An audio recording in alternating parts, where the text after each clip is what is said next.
guys, in this episode we're getting a little bit closer to rebuilding the entirety of the 50 and putting an 88 kit on it, finally. Hopefully not blowing it up this time. And so we're going to be doing the crank bearings. I'm going to pull those off using a bearing puller and put them on using an unconventional method. Alright, we got to get this little cam chain sprocket off. And I got a bearing puller, which I was waiting for forever. So hopefully we can use this to get that little sprocket off and then get the two bearings off the crankshaft. This is the crankshaft from the other engine. This is the crankshaft from the engine that was run last before we blew it up. And I'm going to end up putting all of this stuff in the cases from the original engine. They've got a little bit less damage. Slip this on here. Tighten this up.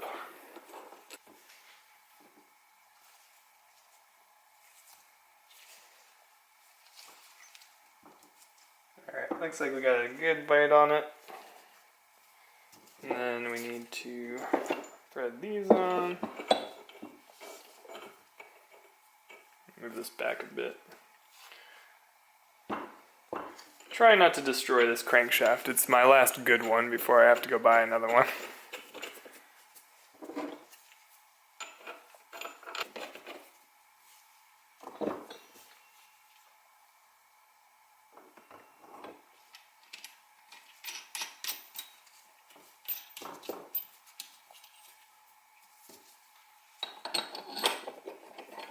Is this engaged? Alright,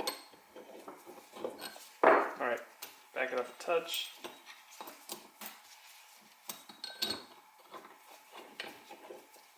There we go. That just barely works. Alright, what size is this? Guessing a 17. Aha! Alright, and now we press. Come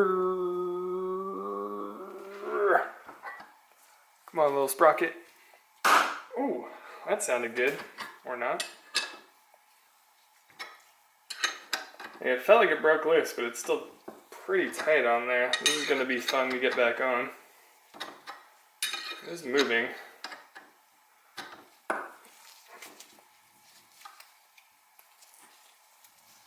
There we go. Yikes, that was tight.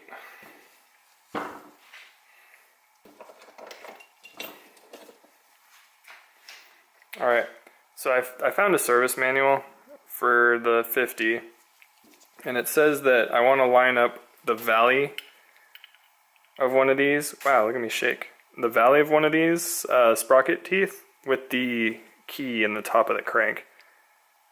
Otherwise, our timing will be off like a half tooth. So when I put this back on, I gotta make sure to keep that right about there.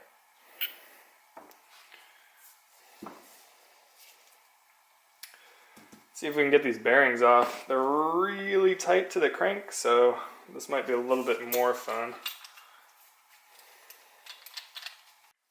Okay, I got the bigger jaws out for the bearing. I think this will take it off.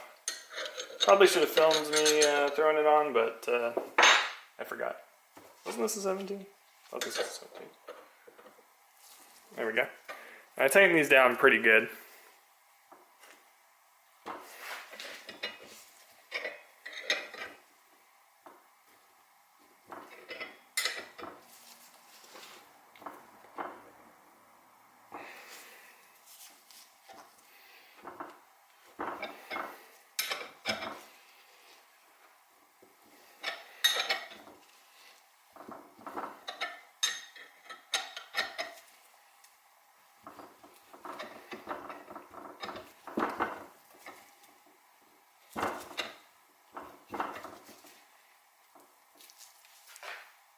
Oh no, the jaws are sliding. Alright, let's try that again.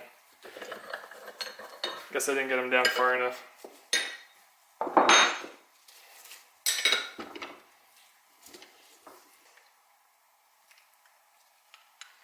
Might have to spread them out a little bit farther. I think I got it on one side, but not on the other, and it allowed it to slip. Let's look back there. Okay, that looks a lot more engaged. So we gotta tighten this up super tight when it's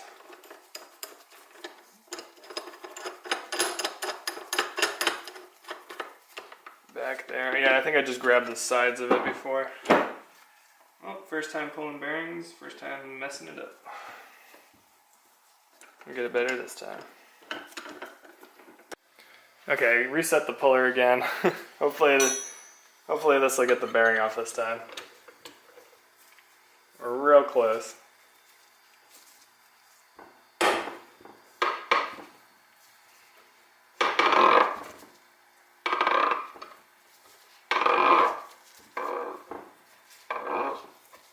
Yep, there it goes.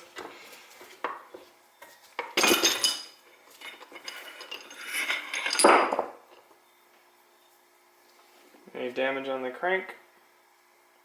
Looks like we avoided messing up the crank. Check out this toasty bearing though. Put some load on it. It's okay, but it's got some junk in there. I can feel it. Nice beefy bearing though. Oh, it smells like hot death. You know what? It smells like a school bus. That's what it smells like. Alright, that's one side. Let's get the other one off.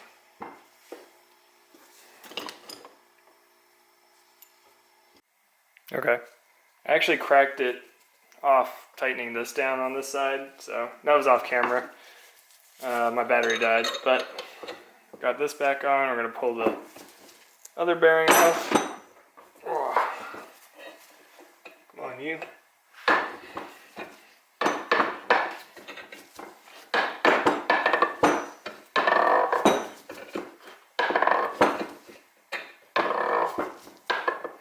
These are going to be way fun to get back on.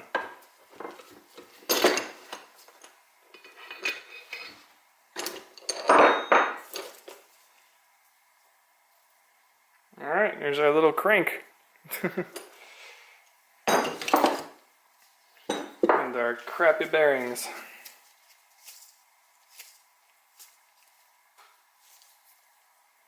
This one's not as bad as the other one. Where'd the other one go? Oh yeah. In the pile of dead parts. Alright, so next we're going to put on some new bearings and we're going to reinstall the little chain drive. Oh, you know what? That might not be so bad. Just got to get over this lip here. The bearings are going to be probably the hardest part. Alright, let's work on that. Alright, so this is the end of my unconventional tool. It fits the bearing and the bearing race pretty much exactly. This is all chamfered in so it doesn't stick up and smash into the bearing. And I just placed this down on top of it and gave it a few good whacks and seemed to press it on pretty well. Although I would highly suggest going and getting yourself a cheap press because this was kind of a pain in the butt. And it took a lot longer, and I'm sure it was nowhere near as precise. Hopefully I didn't damage the bearings too much putting them in like this, but they seem to be spinning fine, and they're definitely better than the old ones. Before I tried to get the bearings on, I took the crank and threw it in the freezer, and you could see how frosty it is in this shot. I got it down as cold as it would go, and so it would give me the best chance of getting these bearings on.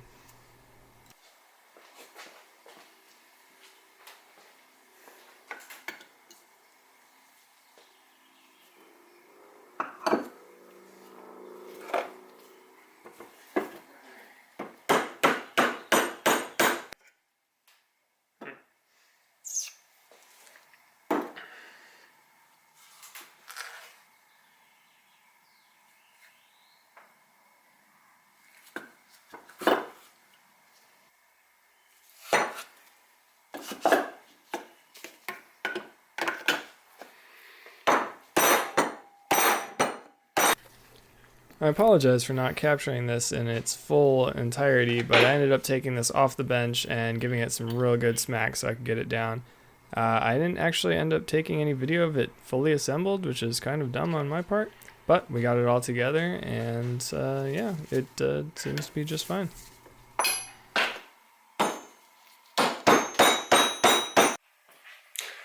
So we got the bearings all pressed in, and we're ready to start reassembling the engine. So the next video is going to be full reassembly from crank all the way through to hopefully first fire.